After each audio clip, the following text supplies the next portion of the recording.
We had learned together that we hide our true self because we are afraid of being vulnerable. We are afraid that we do not match the social standards of health, wealth, beauty, and many other frames that the society bounded us in. If you want to read more, we will link it down in the description below. Now, moreover, we push our loved ones inside these frames. My baby started walking or talking at an early age.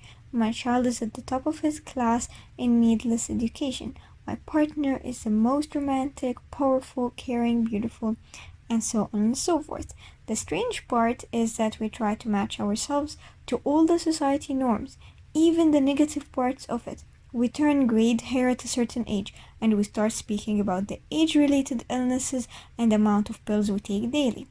The positive norms that help us, like meditating, fitness exercises, and reading, are selected by some people, also as a way to gain the society acceptance by being within the norm.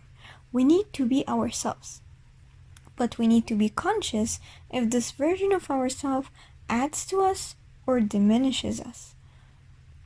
So we're going to discuss from 3 to 4 points of view. Each point of view is true for its holder, as long as he or she believes in it. The trap lies in the area covered by this point of view. Imagine this.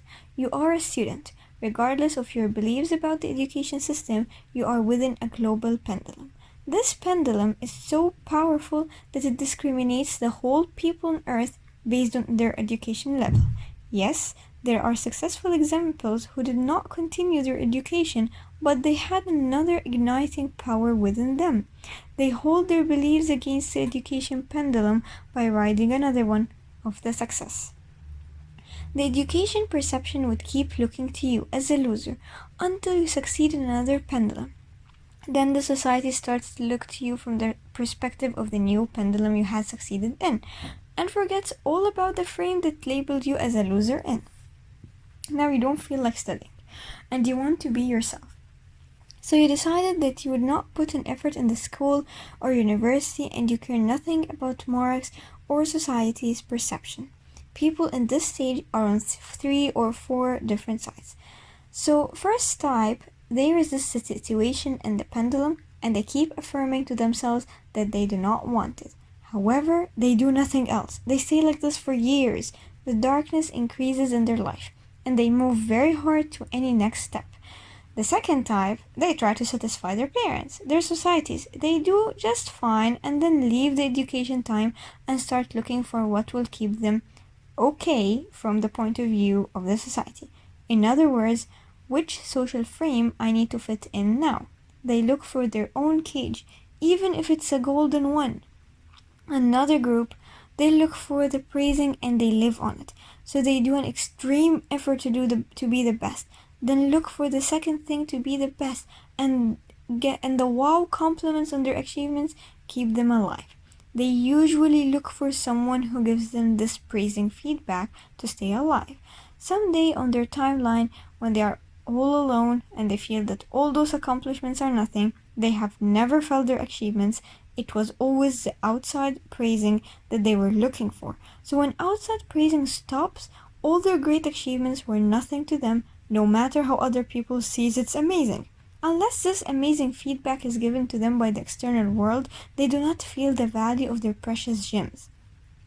Now the fourth type, they don't believe in the education, and they don't believe in putting some effort to it, but they understand the universal law of the energy flow.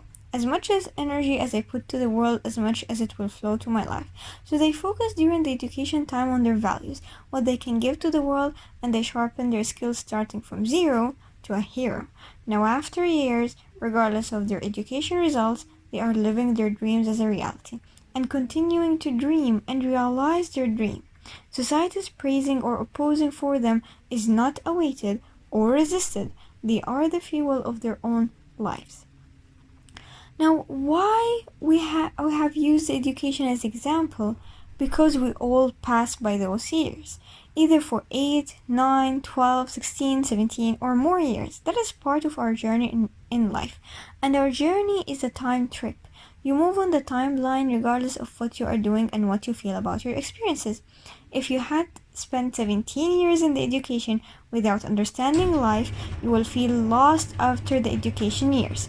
Because education system does not teach you life, it builds a datum line to make you equal to everyone else. Those who are not equal, either they had wasted their education years or boosted it with understanding life. You do not understand life only reading about it, but by taking your first step in it.